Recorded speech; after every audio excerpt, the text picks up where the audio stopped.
Dalton সাহেব। ডাল্টনের কোন সূত্র বলো তো? আংশিক চাপ সূত্র।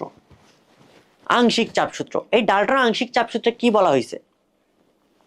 ডাল্টনের আংশিক চাপ সূত্রে বলা হয়েছে পরস্পর বিক্রিয়াহীন গ্যাস, অর্থাৎ প্রথম কন্ডিশন বলে দিছে, কন্ডিশন নাম্বার 1 বিক্রিয়াহীন হইতে হবে। বিক্রিয়াহীন, পরস্পর বিক্রিয়াহীন গ্যাস মিশ্রণের মোট চাপ প্রতিটি গ্যাসের আংশিক চাপের যোগফলের সমান।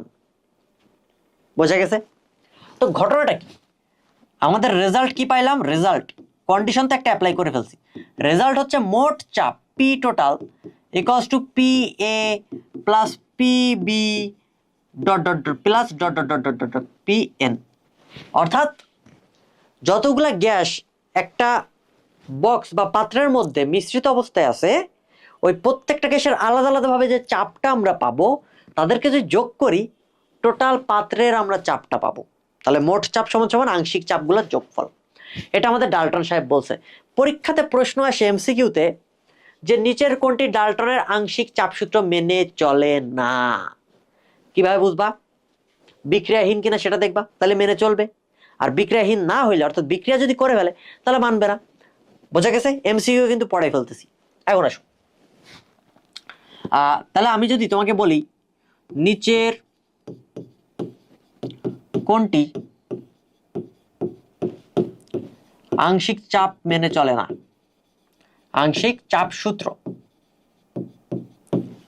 মেনে চলে, চলে বললো, চলে না এই কথাটা আসলে বলার দরকার নেই। এ নম্বর হচ্ছে নাইট্রোজেন প্লাস অক্সিজেন গ্যাস আছে, বি নম্বর হচ্ছে অ্যামোনিয়া গ্যাস আছে প্লাস HCl গ্যাস আছে, সি নম্বর হচ্ছে সালফার গ্যাস আছে প্লাস অক্সিজেন গ্যাস আছে, ডি নম্বর হচ্ছে কার্বন আছে প্লাস অক্সিজেন গ্যাস আছে। এক্ষেত্রে বলতো কোনটা মেনে চলবে? আমরা জানি, দেখো নাইট্রোজেন অক্সিজেন মিলে কি তৈরি হয়? Nitrogen dioxide NO2n, ammonium chloride তৈরি হয় NH4Cl, সালফার ডাইঅক্সাইড উৎপন্ন হয়, কার্বন ডাইঅক্সাইড উৎপন্ন হয়। তার মানে একটাও তো মেনে চলার কথা না, কারণ কি প্রত্যেকে বিক্রিয়া করে ফেলতেছে। কন্ডিশন বলে দিছে আংশিক চাপ সূত্র মেনে চলার সত্ত্বেই হচ্ছে বিক্রিয়া করা যাবে না। এইখানে কথা আছে। আরে গাধা, বাতাসে সবচেয়ে বেশি পরিমাণে কোনটা থাকে? নাইট্রোজেন। বাতাসে নাইট্রোজেন থাকে 78% আর 20.94% অক্সিজেন থাকে। তো বাতাসে কি নাইট্রোজেন অক্সিজেন সহজে বিক্রিয়া করে? করে না। দ্যাট মিন্স এইটা আসলে বিক্রিয়াটা এত সহজে হয় না। সো কোনটা মেনে চলে? এ। বোঝা গেছে বাবারা? সবসময় দেখলেই বিক্রিয়া ঘটাই দিতে হবে ব্যাপারটা এমন না। এই বিক্রিয়াটা আসলে বজ্রপাতের বিক্রিয়া, 3000 ডিগ্রি সেলসিয়াস তাপমাত্রা লাগে তখন বিক্রিয়াটা হয়। ঠিক আছে? স্বাভাবিক কেসে তো বিক্রিয়া হয় না। তার মানে এটা ডাল্টনের আংশিক চাপ সূত্র মেনে চলে। বোঝা গেছে? এই ধরনের প্রশ্ন কিন্তু আসে। তো এখন চলো, আসলে ডাল্টনের আংশিক চাপ সূত্র কি বললো? যে আংশিক চাপগুলো যোগফলের সমান। অর্থাৎ মনে করো, কি মনে করবা? মনে তো অনেক কিছুই করা যায়, তাই না? অনেক কিছুই আসলে মনে করা যায়। দেখি আমরা কি কি মনে করতে পারি। যে এটি হচ্ছে একটা গরু, এটি একটি ছাগল, না এসব আমরা মনে করব না। একটা পাত্র, এটাও একটা পাত্র। ঠিক আছে, দুইটা পাত্র আছে। এই দুইটা পাত্র আমরা একটা তার দিয়ে অ্যাড করে দিলাম। তার না, পাইপ, পাইপ দিয়ে অ্যাড করেছি। অ্যাড করে দেওয়ার পরে মনে করো এইখানে এ গ্যাস আছে আর এইখানে বি গ্যাস আছে। ওকে, এটার আয়তন মনে করো VA, এটার আয়তন মনে করো VB। সবসময় কিসে দিতে বলছি? লিটার অ্যাটমসফিয়ারে। মাত্র করে মিটার কিউব বা প্যাসকেল হিসাবে যাওয়ার দরকার নেই, বা মিলিমিটার মার্কেটে যাওয়ার দরকার নেই। সবসময় ম্যাথ করবা লিটার অ্যাটমসফিয়ারে, এটা তোমার জন্য ইজি। ওকে, এরপর কি আসতে পারে? মনে হয় চাপ দেওয়া আছে। চাপ কত দেওয়া আছে? PA। এটা চাপ কত দেওয়া আছে? PB, তাই না? তো এই ক্ষেত্রে এই পাত্র আর এই পাত্র যখন দুইটা একসাথে মিশাই দিলাম, অর্থাৎ এখানে তো একটা স্টপ কর্ক ছিল, এটা হচ্ছে স্টপ কর্ক। হ্যাঁ, যদি স্টপ কর্ক আমরা খুলে দিই তাহলে দুইটা পাত্র একসাথে মিশে যাবে না? তখন বলছে মোট চাপ আসলে কত হবে। মোট চাপ বের করতে বলছে। মোট চাপ, মোট চাপ কত হবে? আমরা কি জানি? ডাল্টনের আংশিক চাপ সূত্র। এখানে কিন্তু টি সেম একটা জিনিস মাথায় রাখবা যে তাপমাত্রা এখানে সমান। ওকে, তো এখানে বলছে যে চাপ কত হবে। তাহলে ফার্স্ট অফ অল আমাদের বের করা উচিত কি? প্রত্যেকটা আলাদা আংশিক চাপ বের করবো। কারণ ডাল্টনের আংশিক চাপ সূত্রে কি বলছে? প্রত্যেকটা গ্যাসের আংশিক চাপ যোগ করলেই মোট চাপ পাওয়া যায়, তাই না? ওকে, তো এ গ্যাসের আংশিক চাপ যদি বের করি, দেখো তো আমরা যেটা করব, এ গ্যাসের আংশিক চাপ, এ গ্যাসের আংশিক চাপ আমরা P1 দিলাম। ওকে, P1 P1 সমান সমান কি হবে, ওই যে গুণগত রসায়ন যদি ক্লাস করে আসো, ওইখানে দ্রাব্যতা নিয়ে একটা ম্যাথ করাইছিলাম কেআইপির, বলছিলাম যার আয়তন তার ঘনমাত্রা ডিভাইড বাই মোট আয়তন, তাই না? এইখানেও জিনিসটা সেম ভাবে কাজ করবে, যে আংশিক চাপ যদি বলি, এ গ্যাসের আংশিক চাপ মানে এর চাপ ইন্টু এর আয়তন ডিভাইড বাই মোট আয়তন। কিভাবে আসে দেখবা? আচ্ছা একটু পরে দেখাচ্ছি, আগে এটা লিখো, P A V A divide by মোট আয়তন কত, ভি এ প্লাস ভিভি। এই যে ঠিক তদ্রূপ বি গ্যাসের আংশিক চাপ P2 কত হয়, পিভি ভিভি ডিভাইড বাই মোট আয়তন ভি এ প্লাস ভিভি। কথা কি ক্লিয়ার? এখন যদি বলে মোট চাপ কত, বের করতে পারবে না? মোট চাপ হচ্ছে P equals to P1 plus P2। শেষ, এই দুইটা আংশিক চাপ যোগ করে দিছি, এটা করলে আমাদের মোট চাপ বেরিয়ে যাবে। এটাই হচ্ছে আমাদের ডাল্টনের আংশিক চাপ সূত্র। কথা কি বোঝা গেছে? এখন এটা সমান আমরা কি লিখতে পারি দেখো তো, পি এ, এই দুটো যোগ করলে কি হয়, P A V A plus P B V V divide by মোট আয়তন ভি এ প্লাস ভিভি। শেষ, বোঝা গেছে? সো এই ক্ষেত্রে আমরা একটা জিনিস প্রতিপাদন করে আসতে পারি। দেখো এটা কিভাবে আসে আমি একটু তোমারে দেখাই। এইটা আসে, চিত্রটা খেয়াল করছো, মেন ফর্মুলা কিন্তু আমাদের এইটা। মেন ফর্মুলা কোনটা বলো তো বাবারা? মেন ফর্মুলা হচ্ছে আমাদের এইটা। কিন্তু পরীক্ষার খাতায় কখনোই একবারে এইভাবে লেখা যাবে না, তুমি এইভাবে ধাপে ধাপে ধাপে ধাপে করে আসবা। ধাপে ধাপে করে আসার পরে মোট আয়তন হবে, কারণ এটা 4 মার্কের প্রশ্ন, ঘ নম্বরে। বাট যদি এমসিকিউতে দেয় তখন তুমি জাস্ট এটা বসাই দিবা।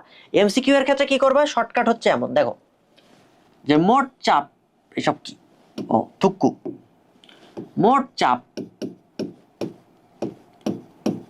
চাপ পি ইকুয়ালস টু একটা দাগ, উপরে যাবে P A V A plus PB VB plus PC VC plus dot dot dot, যতগুলা গ্যাস থাকবে প্রত্যেকের চাপ ইন্টু প্রত্যেকের আয়তন, ঠিক আছে? প্লাস আমরা এন সংখ্যক দিয়ে দিলাম, P N V N divide by V মোট আয়তন। মোট আয়তন মানে কি, V A V B V C V N, বোঝা গেছে? ডিভাইড বাই কি, মোট আয়তন। শর্টকাট বোঝা গেছে? ওকে, এটাকে আমরা আরেকটু মডিফাই করে লিখতে পারি। মনে করো আমরা এই জিনিসটাকে ক্লিয়ার করে দিই, এরপরে আমরা যেটা লিখবো সেটা আমরা আসি। মনে করো এইটা একটা পাত্র আছে, এইটা একটা পাত্র আছে, আর এইটা একটা পাত্র আছে, খুবই চমৎকার পাত্র। তো এইটাতে আছে এ গ্যাস, এইটাতে আছে বি গ্যাস, এটা পাত্র নাম্বার 3। এটার আয়তন মনে করো ভি 3 দিলাম। তো এখানে কি আছে, পি এ চাপ আছে, ভি এ আয়তন আছে, এইখানে পি বি চাপ আছে, ভি ভি আয়তন আছে, তাই না? হ্যাঁ, এখন আমরা জিজ্ঞেস করছি এ এবং বি গ্যাসকে, এ এবং বি গ্যাসকে 3 নম্বর পাত্রে মেশালে চাপ কত, মোট চাপ কত, মোট চাপ কত, বোঝা গেছে? এই ক্ষেত্রে আমরা যেটা করবো, ওই যে মোট চাপ পি সমান সমান কি, শর্টকাটেই বলে দিই যে P A plus V A plus P B V B divide by মোট আয়তন। মোট আয়তন কত, ভি এ প্লাস ভিবি না, এই ক্ষেত্রে মোট আয়তন হবে, যেহেতু পাত্রে আলাদা পাত্র ব্যবহার করছি, এই পাত্রটা টোটাল আয়তনই তো মোট আয়তন, বোঝা গেছে? এই ক্ষেত্রে আমাদের যেটা হবে, নিচেই কিন্তু V3 হবে। আগেরটার দিকে খেয়াল করো, আগেরটাই কিন্তু দুইটা জাস্ট পাত্র ছিল, আলাদা কোনো পাত্রে মিশাই নাই, এই কারণে নিচে ভি এ প্লাস ভিবি যোগ হয়েছে মোট আয়তন। বাট এই ক্ষেত্রে আমরা কি করছি, আলাদা একটা পাত্র নিছি, সেখানে কিন্তু আলাদা পাত্র যোগ গুণ মানে ভাগ হয়ে যাবে, বোঝা গেছে? আশা করি ক্লিয়ার। সো এই হচ্ছে ডাল্টনের আংশিক চাপ সূত্র। এই ক্ষেত্রে বারবার বলতেছি, তাপমাত্রা কিন্তু ফিক্সড, তাপমাত্রা ফিক্সড। পরীক্ষায় আসবে যে ডাল্টন আংশিক চাপ সূত্র ব্যাখ্যা করো, তখন বলো নির্দিষ্ট তাপমাত্রায় পরস্পর বিক্রিয়াহীন গ্যাসগুলোর মিশ্রণ আংশিক চাপের যোগফল মোট চাপের সমান, এইটা। ওকে, যদি তাপমাত্রা দেওয়ার পরে এখানে আলাদা তাপমাত্রা দেয়, তখন আবার নতুন করে যে P1 বাই T1 যে চাপ সূত্র আছে, নতুন করে দেখা গেল এই দুইটা তাপমাত্রা এক, এই দুইটা তাপমাত্রা আলাদা, আলাদা হইলে তখন আবার আমাদের ফর্মুলা চলে আসে P1/T1 ইকুয়ালস টু P2/T2। তখন আবার এইভাবে করে আসতে হবে, এইভাবে করে আসতে হবে। যদি তাপমাত্রা আলাদা দেওয়া থাকে, মনে করো এইটা তাপমাত্রা টি, এটা তাপমাত্রা টি, এটা তাপমাত্রা আলাদা একটা দেওয়া আছে, তখন কিন্তু আগে তুমি এইভাবে বের করে নিবা, চাপ বের করবা, তারপরে এই ফর্মুলা অ্যাপ্লাই করবা। ক্লিয়ার? আশা করি বুঝাইতে পারছি। ডালটন আংশিক চাপ সূত্রের আরেকটা জিনিস আছে, ডালটন আংশিক চাপ সূত্র থেকে আমরা আরেকটা জিনিস পাই, কি বলতো? মোল ভগ্নাংশের হিসাব পাই। কি পাই বাবারা? মোল ভগ্নাংশের হিসাব। এখন মোল ভগ্নাংশের হিসাবটা কি বলছে? আংশিক চাপ সমান সমান মোল ভগ্নাংশ ইনটু মোট চাপ। অর্থাৎ কোনো একটা পাত্রের মোট চাপ যা হবে তাকে মোল ভগ্নাংশতে যদি গুণ করি, ওই গ্যাসের আংশিক চাপ পাওয়া যাবে। বোঝা গেছে? এর মানে কি? এর মানেটা আমরা একটু বোঝার চেষ্টা করি।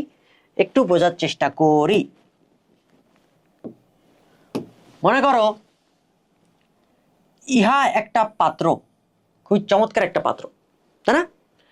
এই পাত্রে আমাদের Na মানে মোল সংখ্যা, এন মানে তো মোল, Na গ্যাস আছে, ঠিক, Nb গ্যাস আছে, Nc গ্যাস আছে, ঠিক আছে? Na Nb Nc গ্যাস আছে। যদি গ্যাস থেকে থাকে এবং পাত্রের মোট চাপ বলে দিছি, মোট চাপ হচ্ছে পি, মোট চাপ কি 12 অ্যাটমসফিয়ার হইতে পারে, 10 অ্যাটমসফিয়ার হইতে পারে। পরীক্ষার সময় মান দেওয়া থাকবে, তোমাকে আমি সিম্বলাইজ দিয়ে বোঝানোর চেষ্টা করতেছি। এখানে যে সিম্বলগুলো দিছি এটা কিন্তু পরীক্ষাতে মান দেওয়া থাকবে, যে 2 মোল হাইড্রোজেন গ্যাস, 3 মোল CH4 গ্যাস, এরকম দেওয়া থাকবে। এই কারণে আমরা সিম্বল দিচ্ছি, যেন তুমি সিম্বলে জাস্ট মান বসাবা, আনসার চলে আসবে। ক্লিয়ার? ওকে, মোট চাপ দেওয়া আছে। এখন বললো প্রথম প্রশ্ন, দেখো এ গ্যাসের মোল ভগ্নাংশ কত? মোল ভগ্নাংশ কত? এই প্রশ্ন আসতে পারে। 2 নম্বর প্রশ্ন, বি গ্যাস দিলাম মনে করো, বি গ্যাসের আংশিক চাপ কত? আংশিক চাপ কত বের করতে পারো না? অবশ্যই পারো। দেখো এ গ্যাসের মোল ভগ্নাংশ, মোল ভগ্নাংশের ফর্মুলাটা কি? মোল ভগ্নাংশের ফর্মুলা যদি বলি, যে মোল ভগ্নাংশকে আমরা x দিয়ে প্রকাশ করি। এ গ্যাসের মোল ভগ্নাংশ বলতে বোঝাইতেছি XA, ঠিক আছে? যদি XA হয়, এইটা সমান সমান হবে যার মোল ভগ্নাংশ তার মোল উপরে, নিচে মোট মোল বা টোটাল মোল সংখ্যা যাবে। বোঝা গেছে? তার মানে মোট মোল কত? এই তিনটা মোল সংখ্যা যোগ করো, Na plus Nb plus Nc, আর উপরে কার মোল যাবে? যেহেতু এ গ্যাসের মোল ভগ্নাংশ বের করতেছি, তাহলে এ গ্যাসের মোল সংখ্যাটা যাবে Na। বোঝা গেছে? তাহলে এটার মোল ভগ্নাংশ কি হবে? Na divide by Na plus Nb plus Nc, মানে নিচে টোটাল মোল। এখানে 4টা গ্যাস থাকলে 4টা গ্যাসের মোল সংখ্যা যোগ করতাম। বি গ্যাসের আংশিক চাপ কত? তাহলে আগে বি গ্যাসের মোল ভগ্নাংশ বের করতে হবে। XB বের করো। XB যদি বের করি, উপরে হবে Nb, নিচে হবে কি Na plus Nb plus Nc। তুমি বের করে ফেলছো মোল ভগ্নাংশ। ফর্মুলা কি আংশিক চাপের? আংশিক চাপের ফর্মুলা হচ্ছে মোল ভগ্নাংশ ইন্টু মোট চাপ। That means XB into P. আচ্ছা, এই দুইটাই গুণ মনে হচ্ছে, আমরা এটাকে ডট দিয়ে প্রকাশ করি। XB ইন্টু পি, এই যে মোট চাপ তো পি, আর বি গ্যাসের মোল ভগ্নাংশ বের করছো, মোল ভগ্নাংশ ইন্টু মোট চাপ, আংশিক চাপ বেরিয়ে গেছে। পারবা না? পরীক্ষায় কিন্তু জাস্ট মান দেওয়া থাকবে, যে মোট চাপ 12 atmosphere, 2 mole hydrogen, 3 mole methane, 4 mole carbon dioxide gas আছে, মোল ভগ্নাংশ কত, মোট চাপ কত, আংশিক চাপ কত। পারবা না? অবশ্যই পারা উচিত। তাহলে আমরা মোল ভগ্নাংশ সম্পর্কে আইডিয়া ক্লিয়ার।